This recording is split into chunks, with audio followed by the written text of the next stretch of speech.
Boa noite. Cantando muito bem esta noite, para a honra e glória do nosso Deus. Mais uma vez aqui para transmitir a palavra do Senhor e espero que Deus possa usar para não só desafiar, mas também confortar e, se necessário, confrontar. Nós estamos em Josué capítulo 6. Josué capítulo 6 e esse capítulo narra a conquista de Jericó. E você já ouviu diversas vezes essa história, né? Talvez um dos relatos, talvez a batalha mais conhecida no nosso meio, na história, é essa batalha, a batalha de Jericó, a conquista de Jericó. Até tem música, não é? Feita a respeito dessa conquista. Vem com Josué lutar em Jericó. Aí todo mundo grita, rei? Não precisa, né? Nós sabemos bem como é o hino, mas famosa batalha, grande batalha. Mas antes de correr no nosso texto e correr no capítulo 6, eu quero deixar claro para os irmãos e amigos esta noite, porque a partir desse capítulo, o que vai começar a ocorrer ou acontecer, o que Deus vai realizar é algo que em alguns momentos nós podemos achar que é algo até cruel. A forma como Israel vai entrar e vai guerrear contra esses povos que habitavam a terra de Canaã, é algo, quando você para ler, é algo aparentemente cruel, né? Eles vão destruir tudo, homens, mulheres, crianças, eles vão ser todos passados ao fio da espada. E para explicar ou para entendermos melhor o porquê Deus vai agir dessa maneira, eu quero convidar você para vir para Deuteronômio, capítulo 9, versos de 1 a 5. Aqui o nosso Deus deixou bem claro o motivo pelo qual Ele vai punir ou vai derramar o seu juízo sobre estes povos. E Ele está usando o seu povo Israel. Deuteronômio, capítulo 9, versos de 1 a 5.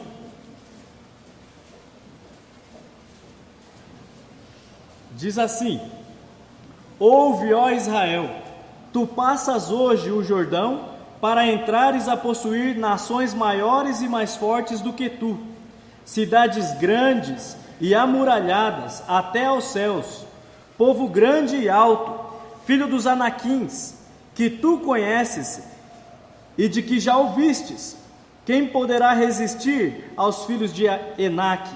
Sabe, pois, hoje, que o Senhor, teu Deus, é que passa adiante de ti, é fogo que consome, e os destruirá e os subjugará diante de ti. Assim os despojarás, assim os desapossarás e depressa os farás perecer, como te prometeu o Senhor.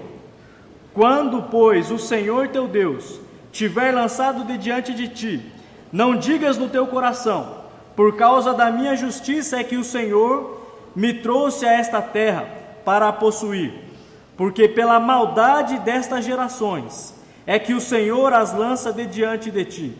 Não é por causa da tua justiça, nem pela tua retitude, nem pela retitude do teu coração, que entras a possuir essa terra, mas pela maldade destas nações, o Senhor, teu Deus, as lança diante de ti, e para confirmar a palavra que o Senhor, teu Deus, jurou a teus pais, a Abraão, a Isaque e a Jacó. Então, nós temos um motivo aqui. Deus não está sendo cruel ou injusto, mas Ele está sendo justo. Ele está derramando a sua ira sobre povos que eram maus. Eles tinham se depravado, eles tinham afundado na sua maldade. E para dar uma ideia da maldade deles, eles adoravam vários deuses, eram povos idólatras. Você já ouviu falar do deus Baal? Eles adoravam esse deus. O supremo Deus dos cananeus, ele originou-se num outro Deus chamado Bei, Senhor dos Babilônios, e eles tinham a sua forma, o seu jeito de cultuar a Baal, se originou lá na Babilônia com os caldeus e eles trouxeram isso para a terra e eles melhoraram essa idolatria. Então em cada região de Canaã havia um tipo de Baal. É mais ou menos como a nossa idolatria, em cada região tem um tipo de santa, Cada região tem a sua e idolatra a sua, mas é a mesma coisa. Baal era a mesma ideia. Cada região tinha o seu Baal e adorava da sua maneira, dos seus rituais, eles desenvolviam. Assim, haviam vários Baals, havia Baal Razor, Baal Hermon e Baal, que eu acredito era o Peor, porque era Baal Peor, né, o nome dele. Baal era o deus do sol, responsável pela germinação, pelo crescimento da lavoura e o aumento dos rebanhos e a fecundidade das famílias. Então, quando as coisas estavam indo ruins na lavoura, eles ofereciam holocaustos a Baal. E sabe o que geralmente era oferecido para agradar o Deus deles? Vítimas humanas, ou eram sacrifícios humanos que eram levados a Baal. Eles queimavam o ser humano para apaziguar o Deus Baal. Quando tudo estava indo mal nas lavouras, vamos queimar um, vamos escolher um e vamos oferecer, né? Para que a Baal saia da sua, né? Ele nos abençoe. Eles também não só adoravam a Baal, mas Astarote, que é a versão feminina de Baal, né? É a responsável também, de certa forma, pela fecundidade, pela fertilidade. Então eles adoravam não só Baal, mas Astarote, com sacrifícios e também com cultos, orgias imorais, né? Em rituais totalmente caídos, aonde eles julgavam estar agradando esses deuses, né? Com homossexualismo, eles se apresentavam no templo ou nos seus templos para cultuar esse Deus. No tempo de Acabe e de Jezabel, esse Deus foi fortemente adorado, né? Jezabel adorava e implementou na cultura quase de Israel a adoração a Baal, né? O Deus Baal. E Elias vai lidar com essa situação, né? Elias significa Jeová é Senhor, ou Jeová é Deus. E Baal era, então, já pelo nome de Elias, ele já confrontava a Jezabel. O nome dele era uma declaração doutrinária contra a crença de Jezabel e de Acabe. Então, você ao ler a história, você vê como ele brigou. Ele realmente foi um espinho na carne de Jezabel, porque ele foi contra toda aquela idolatria. E ele estabeleceu, de certa forma, ele reestabeleceu o culto ao Senhor. Foi difícil, foi duro, mas ele foi um servo usado por Deus para resistir àquele paganismo daquele dia. Eles adoravam também a um Deus chamado Moloque. Em outras línguas é chamado Moleque. A divindade nacional dos Amonitas também se chamava Milcom e Meucã. Conforme se vê em 1 Reis 11:5 e Jeremias 49:3, Moloque era adorado com sacrifícios humanos e a prova de fogo, ou passando no fogo. Ele recebia crianças, né, recém-nascidos, como oferendas. Então eles davam suas crianças para agradar a esse Deus. Os reis Manassés e Acaz ofereceram seus filhos a Moloque. Manassés, para realmente desagradar a Deus, para provocar a ira de Deus, ele entrou nesse tipo de culto. E Deus pesou a mão, Deus cobrou ele, né, de enredar a nação de Israel nesses rituais. Também havia um outro Deus chamado Mamon. Você já ouviu? Não podemos servir a Deus e a Mamon, né? Porque Mamon era o Deus das riquezas. Então, você ou agrada a Deus ou você agrada as riquezas, né? Ou você está disposto a servir a Deus ou a servir aquilo que é financeiramente mais agradável. Então, Cristo, ele enfatizou que não devíamos servir as riquezas. Podemos ter riquezas, mas não ser servos delas. Então Cristo menciona esse Deus no seu ministério. Ele confronta aqueles que estavam amando mais as coisas deste mundo, né, os bens deste mundo. Então era um povo que estava no mais profundo, né, no fundo do poço. Deus havia dado pelo menos 500 anos para que eles vivessem naquela terra, e de certa forma foi um tempo de longanimidade. Deus aguardou até que a medida dos pecados desse povo se enchesse, até o ponto que Deus falasse, não dá mais. Assim como ele agiu na época de Noé, o homem se depravando, afundando e cada vez pior, ele falou, eu preciso frear a maldade do homem. E ele então propôs para Noé o que? Faz uma arca, e você e sua família vão entrar ali, vou abrigar vocês ali. E de toda uma geração só sobraram 8 pessoas. Deus então freia a maldade. Sodoma e Gomorra é outro exemplo.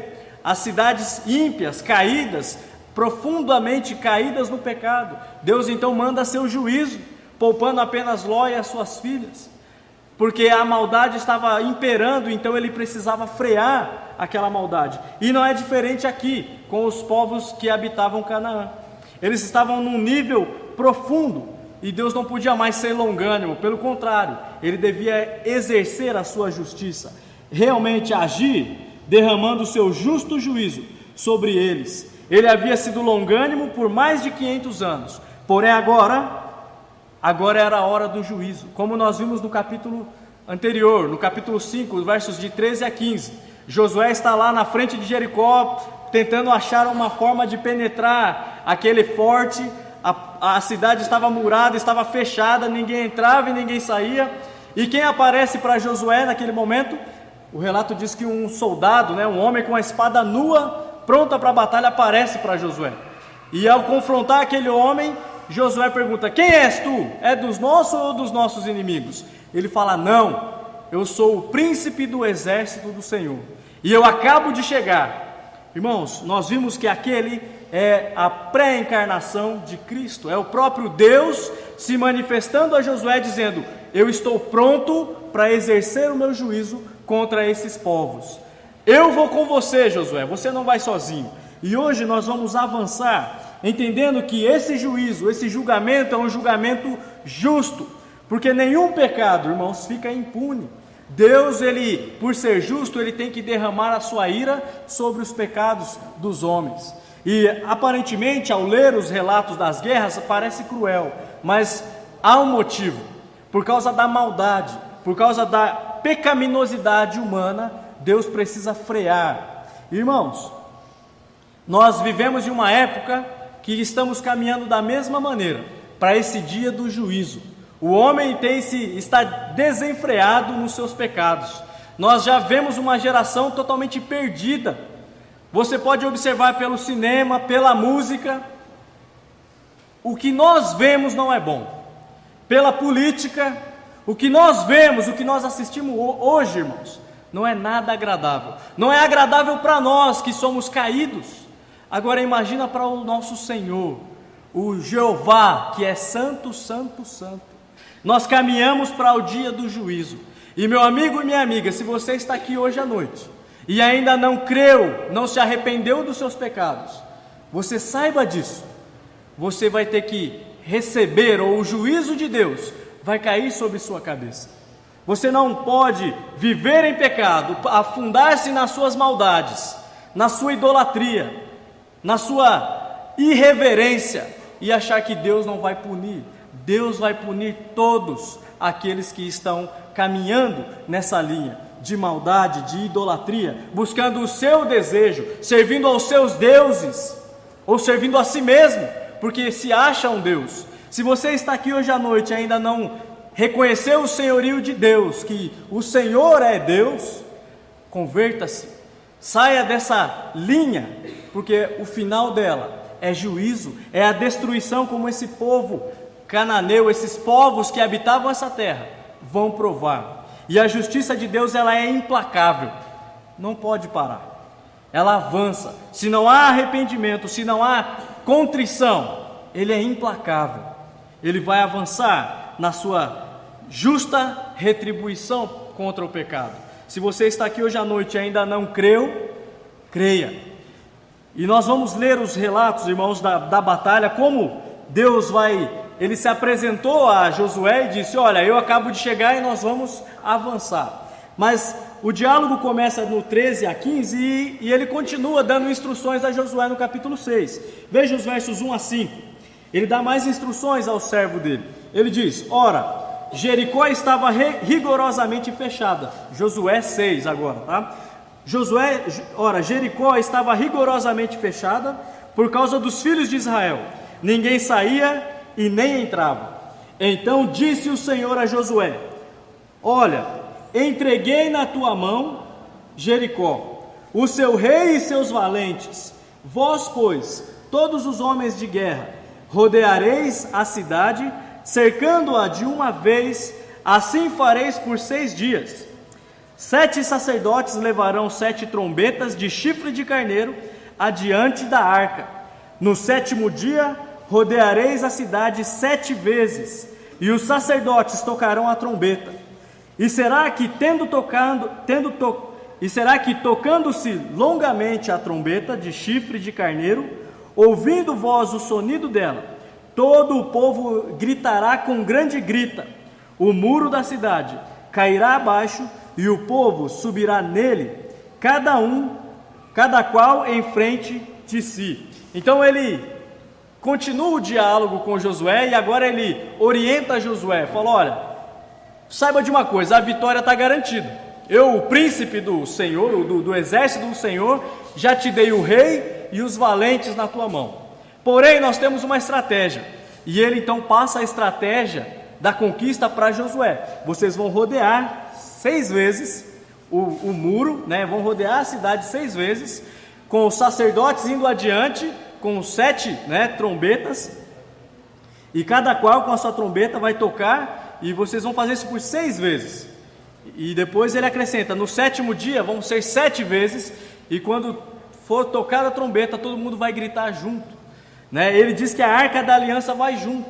Então ele orienta a Josué, ele dá instruções, essa estratégia que aparentemente não muito coerente com o que era visto nos dias, né, de Josué. Josué talvez ele fique até um pouco a pulga atrás da orelha, porque ele acha que vai ter guerra, e vai ter guerra de certa forma, mas para entrar na cidade, vai bastar rodear, né? E eu já me pergunto isso, e pensando, estando na pele de Josué, como é que vai ser essa coisa, né? A dúvida, a desconfiança. Mas é sabido que Deus disse: você já venceu, o rei e os seus valentes estão na sua mão. E ele passou a estratégia. Então de 1 a 5 nós temos essa estratégia e esse consolo para Josué. Embora a estratégia não seja tão agradável, pelo menos quando lemos é um pouco estranho, né? Mas Josué aparentemente se conforma, e ele instrui o povo. Dos versos 6 em diante, ele instrui todos os homens de guerra e todo o povo. Ele repassa as instruções do Senhor para ele, e o povo... É impressionante isso, porque o povo não questiona. Por mais que a estratégia não é tão, né, mirabolante como se imaginava, o povo vai obedecer Josué, vai se submeter o direcionamento de Deus, que foi dado a Deus, que foi dado por Deus a Josué. E os versos 6 a 19 dizem assim: então Josué, filho de Num, chamou os sacerdotes e disse-lhes: levai a arca da aliança, e 7 sacerdotes levem trombetas de chifre de carneiro adiante da arca do Senhor. E disse ao povo: passai e rodeai a cidade, e quem estiver armado passe adiante da arca do Senhor.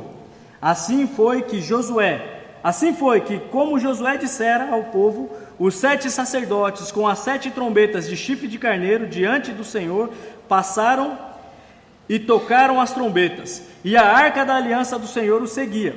Os homens armados iam adiante dos sacerdotes que tocavam as trombetas, a retaguarda seguiam após a arca, e as trombetas soavam continuamente. Porém, ao povo ordenara Josué, dizendo: não gritareis, nem fareis ouvir a vossa voz, nem sairá palavra alguma da vossa boca, até o dia em que eu vos diga: gritai. Então gritareis. Assim, a arca do Senhor rodeou a cidade, contornando-a uma vez. Entraram no arraial e ali pernoitaram.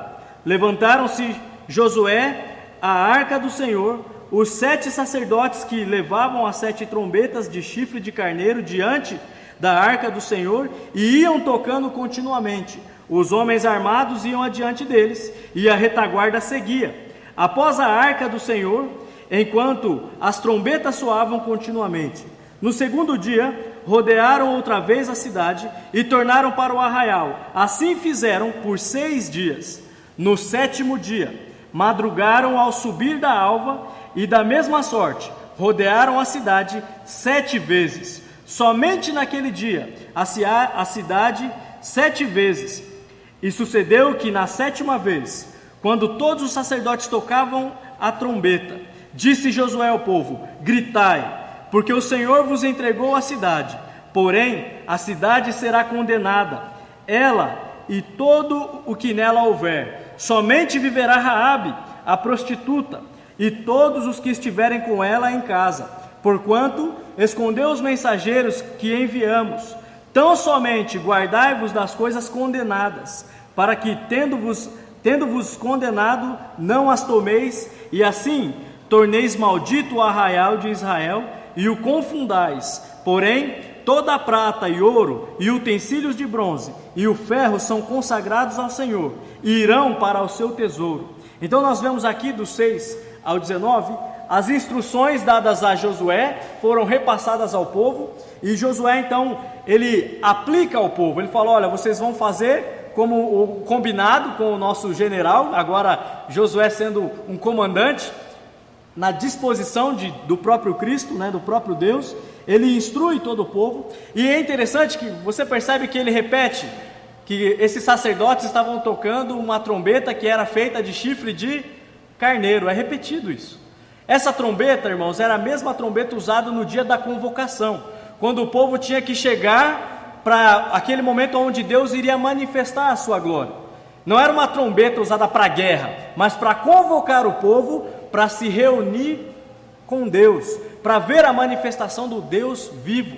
Então a ideia é que na batalha o Senhor estava com eles. A guerra, como ele mesmo diz, não é sua, é minha. Eu vou com você, eu vou estar adiante. Então a arca da aliança representa a presença de Deus. Então os sacerdotes iam tocando a trombeta, a arca ia atrás porque Deus estava ali com eles, a presença de Deus, e a convocação era porque Deus vai se manifestar. Deus está conosco, Deus vai lutar por nós. Então, todo esse simbolismo apontando para a presença de Deus, o poder de Deus, o Deus da batalha, o Deus da guerra, o Senhor dos exércitos está conosco. Então o povo se submeteu a cada detalhe, a cada regra, a cada plano. E, como eu disse, apesar da estratégia não ser tão mirabolante, o povo não se impôs ou falou, mas como nós vamos nessa situação? O que nós vamos fazer? O povo vai achar que nós somos doidos, rodeando e não vai ter luta. Mas eles submeteram-se e obedeceram a Josué. Também é dito que somente Raabe foi salvo. Lembra? Nós já passamos no capítulo 2, vimos que a misericórdia de Deus é derramada mesmo ali nessa nação. Todos haviam ouvido do Deus de Israel. Não havia desculpa para falar, olha, ninguém sabia que Deus era o Deus verdadeiro, era o Deus de Israel. Raabe ouviu. Raabe foi informada do que Deus havia feito no Egito e a forma como ele havia trazido Israel até a beira do Jordão.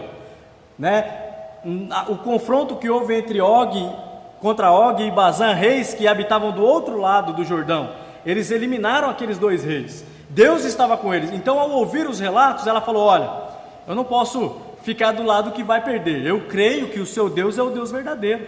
E ela lá no capítulo 2, ela reconheceu a mão de Deus, o poder de Deus, e ela fez então uma aliança com os espias, lembra? Ela ocultou eles do rei de Jericó e fez uma aliança. Falou, olha, eles falaram, para que nós possamos te salvar, você deve amarrar uma corda de escarlata e tudo que tiver dentro da casa, você e seus pais, vai ser salvo. Josué relembra, fala, olha, tudo vai ser destruído, menos a prostituta, menos Raabe.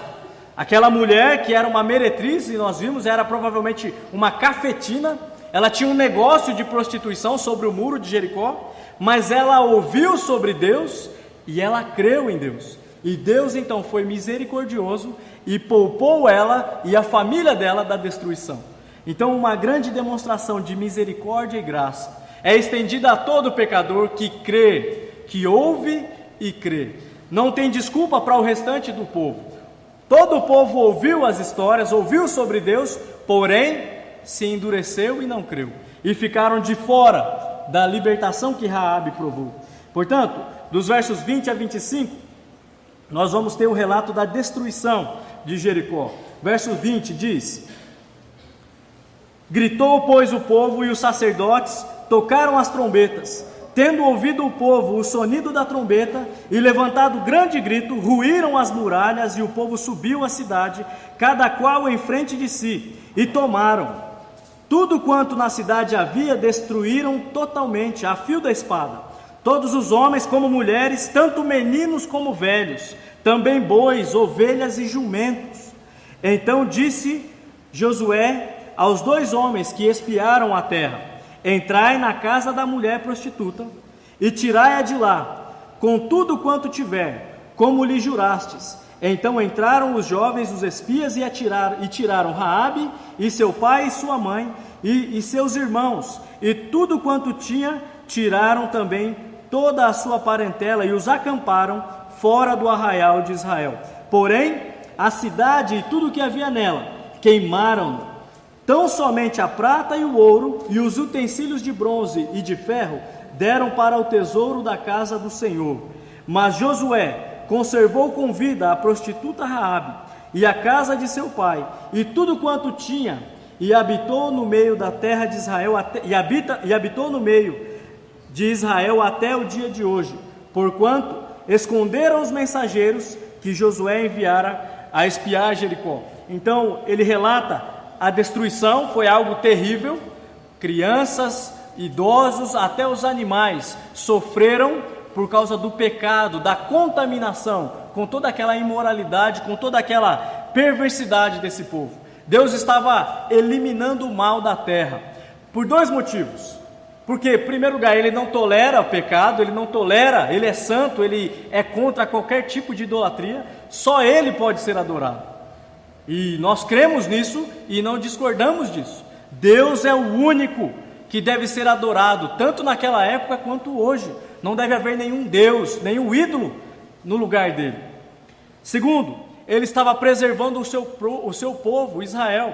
Nós sabemos que, por já ter a história contada, que Israel vai falhar no propósito, é para eles eliminarem todos os povos. Porém, por alguns motivos, eles vão deixar de conquistar toda a terra. Eles vão se acomodar e vai permanecer ali um pouco de povo pagão.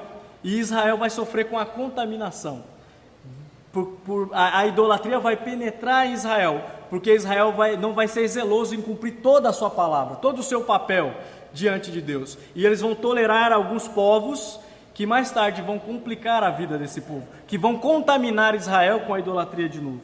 Então nós sabemos disso e Israel vai sofrer. Deus está tentando limpar e preservar o seu povo, limpar a terra, frear o mal. Então ele tem agido de forma justa e terrível.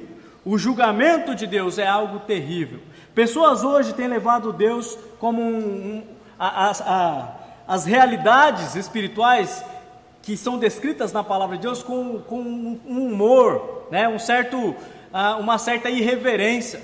Quando Deus diz que o juízo dele vai chegar, como nesse caso chegou, é algo cruel. É algo até que aos nossos olhos é algo, puxa, por que teve que acontecer isso? Foi necessário por causa da justiça dele. Vai chegar um dia que Deus vai lançar todos aqueles que não creem, que se mantêm longe, endurecidos no seu coração contra Deus, no lago de fogo do inferno. Pessoas ao ouvirem isso tiram sarro, acham que o inferno vai ser um lugar onde se vai tomar cerveja, e vai ter um monte de mulher lá, e um monte de homem bronzeado. O inferno é um lugar para castigo. É um lugar onde você vai sofrer a ira eterna de Deus. Se você olhar para a cruz do Calvário e ver como Cristo ficou naquela cruz por causa dos pecados, você não vai achar que o inferno é um lugar agradável, porque Ele moeu o seu próprio Filho. Você está achando que você vai passar por essa vida sem prestar contas a Deus e não vai sofrer a ira? Ele moeu o próprio Filho, meu amigo. Quem é você para achar que você vai escapar da ira vindoura? Se você se mantém rebelde no seu pecado, na sua idolatria, Deus vai consumir você do pé à cabeça. A ira dele vai te consumir todinho, não adianta achar que vai ser diferente. Deus é um Deus santo, um Deus justo que não comporta, que não contempla o pecado. E a ira dele é justa e vai cair sobre todo aquele que não o reconhece como Senhor. Caiu sobre esse povo. A cidade foi queimada, tudo foi queimado. Não vai ser diferente naquele grande dia. E se você ainda não creu, você vai estar lá como um condenado, como um réu, e não vai ter para onde você escapar. Não vai ter sorriso lá no inferno, mas sim gemidos e ranger de dente, é o que a Bíblia diz. É um lugar preparado para o demônio e os seus anjos. Mas se você não crê, você vai acompanhá-los. Você não vai ter nenhum tipo de prazer, somente dor. Deus tem preparado o lago de fogo para todos aqueles que o têm rejeitado. Se você está aqui e ainda não creu em Cristo, não se entregou nas mãos de Deus, não fique brincando, não fique achando que o inferno você vai encontrar todos os seus amigos, você vai encontrar juízo lá, a ira de Deus. Olhe para o Filho de Deus moído naquela cruz, não vai ter espaço para diversão lá. Ele vai derramar o juízo dele sobre todos que são contra ele. Se você ainda não confessou o Filho dele, que é Cristo, se você não tem o Filho, você não tem o Pai. Você não vai entrar no céu sem Cristo. Creia, descanse em Cristo. Saia dessa caminhada que está fadada ao sofrimento eterno e achegue-se a Deus. Arrependa-se. Nós temos um grande exemplo da misericórdia de Deus, Raabe. Essa mulher que nós podemos, mesmo trazendo para hoje, alguém que você não vai querer ter comunhão com ela. É uma prostituta, é alguém que se vale do direito de outros para se beneficiar, para se enriquecer, uma cafetina. Porém, ao ouvir quem era Deus, se arrependeu, ouviu e se entregou nas mãos de Deus. E ela demonstrou a sua fé, ela falou: olha, vamos ter uma aliança, não me deixa aqui, eu não quero ser destruído. Eu sei que o seu Deus é o Deus verdadeiro, eu creio, eu quero estar com Ele. E então eles combinaram um sinal. E Josué relembra: olha, ela não vamos matar, ela e tudo que estiver dentro da casa nós vamos poupar. E o relato diz que eles poupam ela e colocam do lado de fora do arraial. É interessante que ela já não entra no arraial como uma israelita, mas eles, por motivos da lei, eles deixam ela do lado de fora. Mais tarde, nós sabemos que Raabe vai casar com um israelita chamado Salmão. Se você não sabia, Salmão vai ser o marido dela, e dessa mulher vai vir o rei Davi e mais tarde o Messias. Olha o benefício, olha o privilégio dessa mulher pagã que estava condenada, porém ao crer, Deus desviou a sua ira, Deus protegeu ela. Se você hoje está aqui, meu amigo, a verdade é, se você ainda não creu, você está condenado. A Bíblia diz que aquele que não creu já está condenado. A ira de Deus permanece sobre você. Mas se você crê, Deus desvia a ira de você, de cima de você. Ele remove a ira, porque o Filho já pagou o preço. Ele se colocou no seu lugar na cruz do Calvário. Creia em Cristo. Receba-o como seu Salvador. Não fique lutando com Ele, mas renda-se a Ele. Jericó foi destruída, Raabe foi preservada. E por fim, nós temos o relato de que Josué, após a destruição da cidade, ele ainda lança uma maldição sobre a cidade. Verso 26. Naquele tempo, Josué fez o povo jurar e dizer: maldito diante do Senhor seja o homem que se levantar e reedificar esta cidade de Jericó. Com a perda do seu primogênito lhe porá os fundamentos, e à custa do mais novo, as portas. Assim era o Senhor com Josué, e corria a sua fama por toda a terra. Deus continua cumprindo a sua promessa com Josué de engrandecê-lo, de fazer dele um grande líder. Deus está com ele, mas é interessante que ele lança essa maldição sobre a cidade. Era para deixar claro, irmãos, que Deus não contempla, não compactua com nenhum tipo de pecado, de idolatria. Aquela cidade não deveria ser reerguida, ela deveria ficar como monumento do poder de Deus contra a idolatria, contra a perversidade, contra a maldade, contra a injustiça. Deus estava demonstrando todo o seu poder. Nós sabemos que mais tarde vai se levantar um homem, e vai reconstruir Jericó.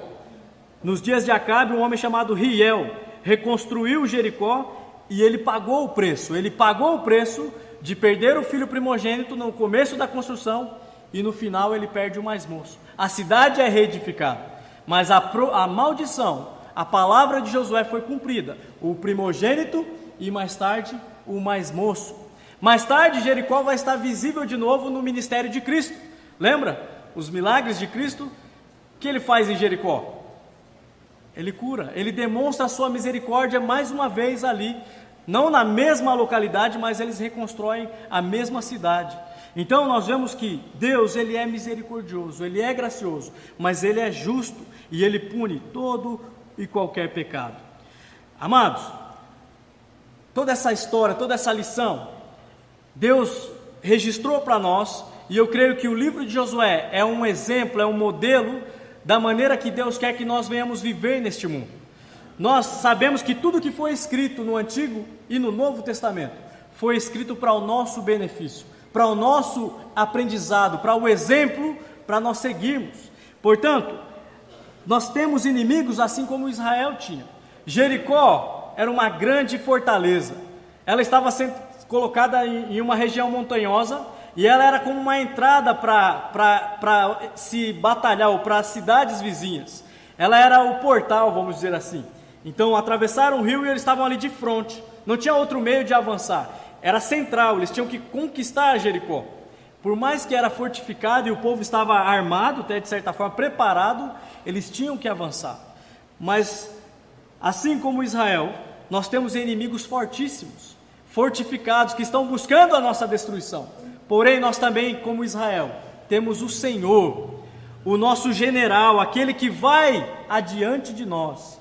Assim como Deus estava com Israel nessa batalha, nessa conquista, Deus está conosco, irmãos, todos os dias, até a consumação do século, ele diz. Ele diz que nunca vai nos abandonar. Nunca vai nos abandonar. Ele vai conosco, irmãos. Nós temos que avançar na nossa guerra. Como eu disse no começo, a vida cristã ela é uma guerra.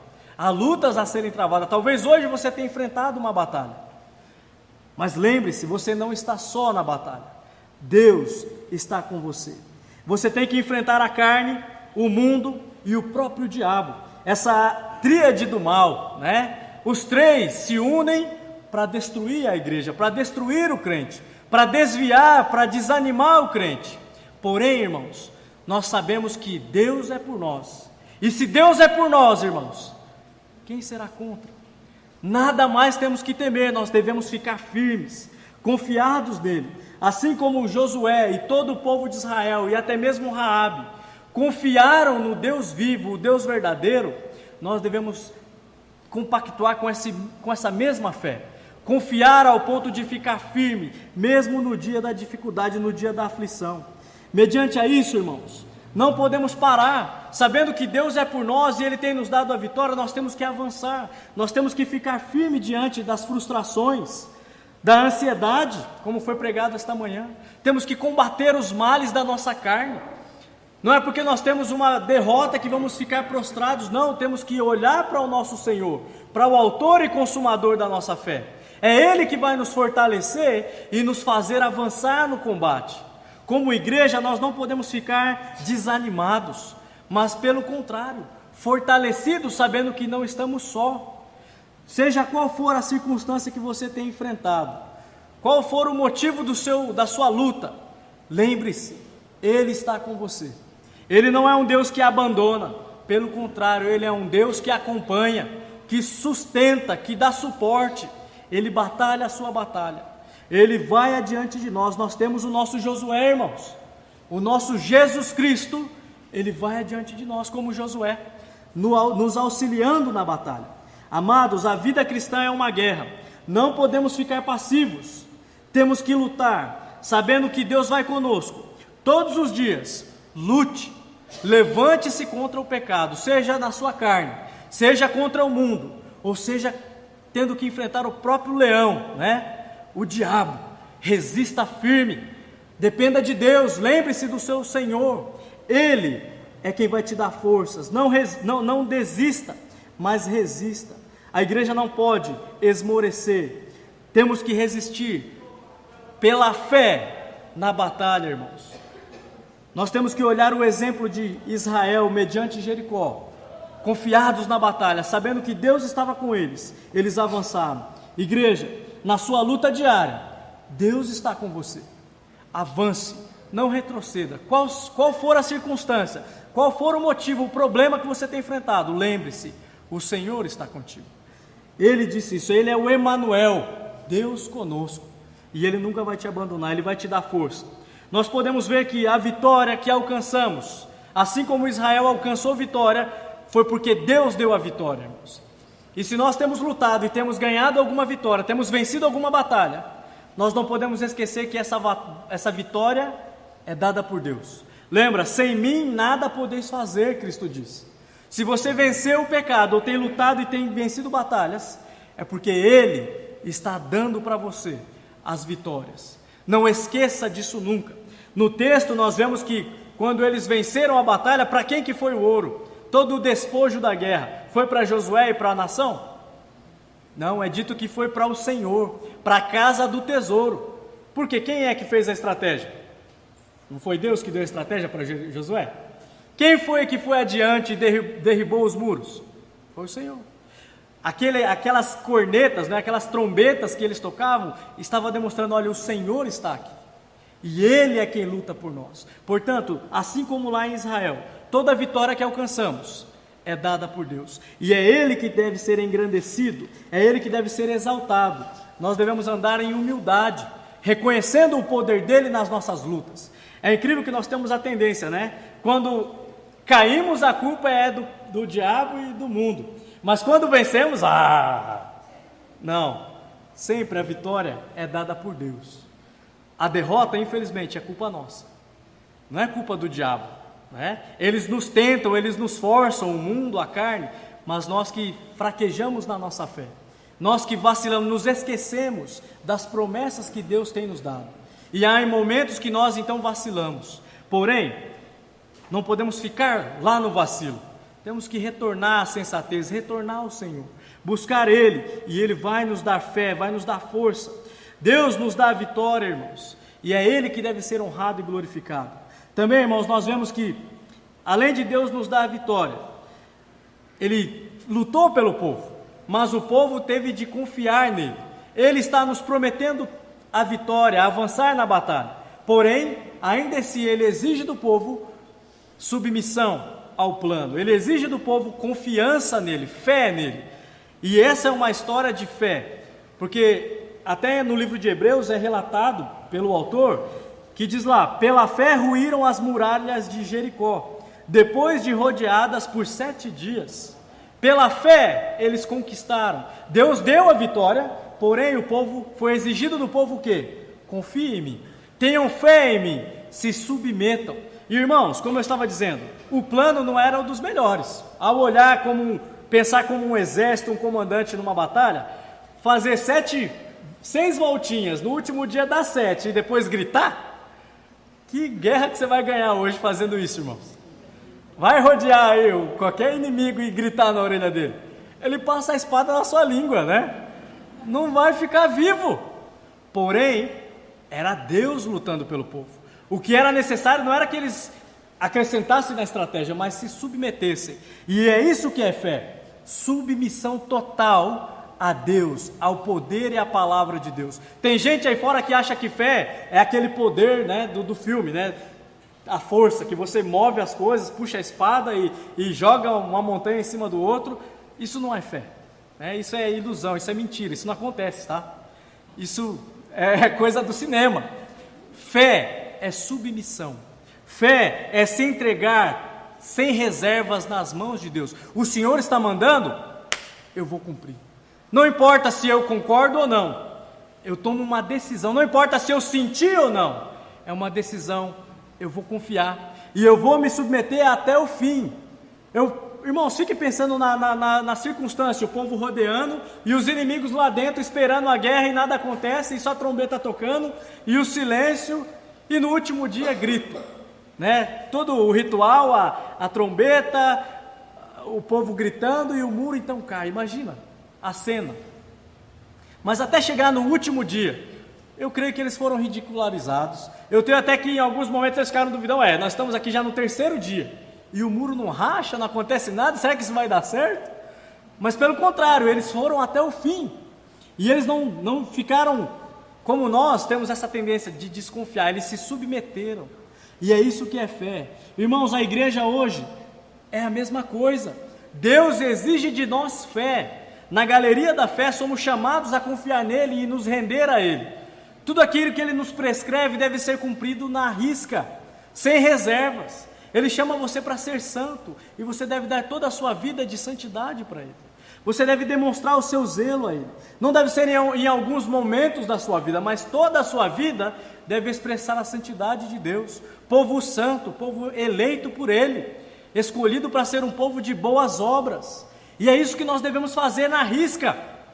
Porém, muitas vezes nós revelamos que nossa fé é falho, né? Nós não vamos ao final. Se somos questionados pelo motivo ou por princípios que temos, que são impostos pela Bíblia, pela palavra de Deus, pessoas abrem, né? Pessoas recuam, ou ficam até com medo de responder, preferem aceitar o erro do que rebater com a verdade. Eu tenho dito para os nossos jovens que infelizmente a geração que nós temos é uma geração omissa quanto a influenciar o mundo, mas o oposto acontece, o mundo influencia a igreja, o mundo influencia os nossos jovens, o mundo influencia os pais, o mundo influencia nossas crianças. Mas eu quero ver a igreja influenciar o mundo com tanta velocidade, com tanta veemência. Não ocorre, irmãos. Por quê? Porque nossa fé é pequena mesmo, é uma fé miserável. Nós não nos comprometemos totalmente em fazer o que Deus pede de nós. Nós ficamos com os nossos planos, com as nossas dúvidas, com os nossos medos e não damos crédito ao que Deus pede. E somos infiéis. Nós precisamos aprender com o povo de Israel que nessa batalha foi fiel e foi zeloso e foi até o fim. O que você tem feito com a sua fé? Com aquilo que Deus tem pedido de você? Você tem ido até o fim? Você está avante, sendo edificado e edificando a obra de Deus? Seja fiel. Amados, não podemos fazer diferente. Temos que fazer do mesmo modelo, do mesmo jeito, ficar firmes. E o mundo vai nos pressionar, Satanás vai nos perturbar com certeza, e a nossa própria carne vai querer que nós saiamos ou fugimos de lutar contra o pecado. Porém, Deus quer que nós fiquemos firmes, que venhamos resistir para a honra e glória do seu nome. Ele tem nos dado a condição, Ele tem doado a fé a nós, irmãos. A fé é o dom de Deus, e nós só precisamos ficar firmes pela fé, confiar nele. É dito, irmãos, que homens no passado ficaram firmes como que vendo o invisível. Vendo o invisível, ou seja, mesmo que não tinham provas absolutas daquilo que eles criam, eles sabiam que Deus era o Deus verdadeiro, e ainda que tudo fosse contra, eles ficaram firmes, eles não arredaram o pé. Hoje a igreja tem enfrentado grande oposição. Há oposição contra nossos jovens, contra nossas crianças, contra os pais, linhas de pensamento que são totalmente antibíblicas quanto à família. E a igreja vai fazer o quê? A igreja vai recuar ou a igreja vai ficar firme no propósito, no plano de Deus? Irmãos, fé é se render totalmente, é buscar cumprir totalmente o plano de Deus. Você tem seus planos? Jogue-os fora, cumpra os que Deus tem te dado, o que Deus tem exigido de você. E por fim, irmãos, nós vemos nessa grande história a misericórdia de Deus, a grande misericórdia de Deus em salvar pecadores, os piores pecadores. Raabe é um exemplo crasso, né? Um exemplo claro. É a pior pecadora, é o pior tipo de gente que Deus poderia escolher para colocar dentro de Israel. Aos olhos de Israel, aquela mulher era impura. Porém, Deus, na sua misericórdia, Ele retirou Raabe de lá. Ele salvou ela creu nele e ele se mostrou gracioso e misericordioso. Irmãos, esse é um grande exemplo, é um grande estímulo para que nós continuemos na obra de pregar o Evangelho, na guerra de avançar nas missões.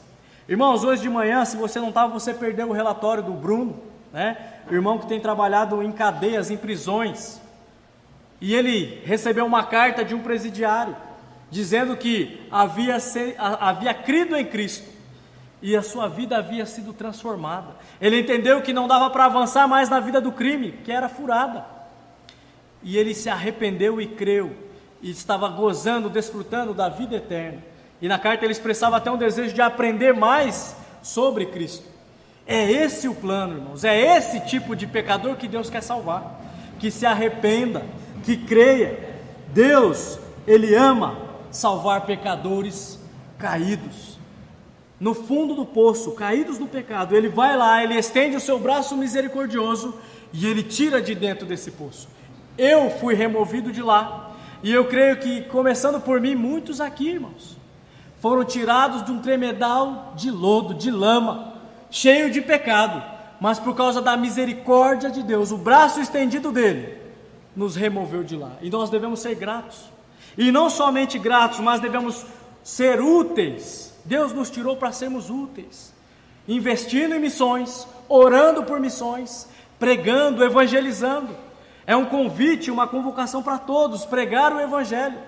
Dia 16, se eu não me engano, nós temos o evangelismo. Chegue, é seu papel. Dia 28 de maio, é seu papel como cristão, guerrear, linha de frente, sair lá com seus 15, 20, 40 folhetos e olha, o caminho do céu é esse, amigo. Você está indo para o inferno, é seu papel advertir aqueles que ainda não creram. Você deve chegar, você deve estar fardado, né?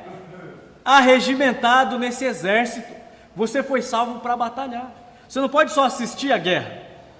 E Deus tem mostrado que Ele está pronto para salvar pecadores. Mas esses pecadores, assim como Raabe, precisam ouvir do Evangelho. E, irmão, somos nós que devemos pregar. Se você já creu, se você foi tirado do poço do pecado, você está aqui para ser o braço de Deus, para ser usado por Deus, para investir financeiramente, com orações e no boca a boca, né? No testa a testa, e falar. É sua responsabilidade, você não pode terceirizar isso. Se você não tem visto isso, não tem agido assim, eu te convoco a sair dessa letargia, né? Dessa passividade, e ser mais um que está avançando na batalha, que quer conquistar almas para a honra e glória do nosso Deus. Irmãos, a verdade é que missões corresponde a esse braço misericordioso de Deus, que é estendido em favor de todos os pecadores. Ele quer tirar todos do poço de pecado. Assim como eu e você, Raabe foi removida de lá. E há muitos lá fora que necessitam, anseiam ouvir pelas boas novas. Nós somos aqueles que devem pregar. Devemos investir naqueles que estão no campo, mas na nossa localidade somos chamados a ser arautos, pregoeiros da verdade. Essa noite, irmãos, eu espero que nós possamos entender que o Senhor, o mesmo Deus de Israel, é o mesmo Deus da igreja. Ele tem sido conosco na batalha. Há inimigos? Sim, inimigos terríveis. O mundo se levanta cada vez mais para influenciar a igreja? Sim, desde nossos filhos até o mais velho.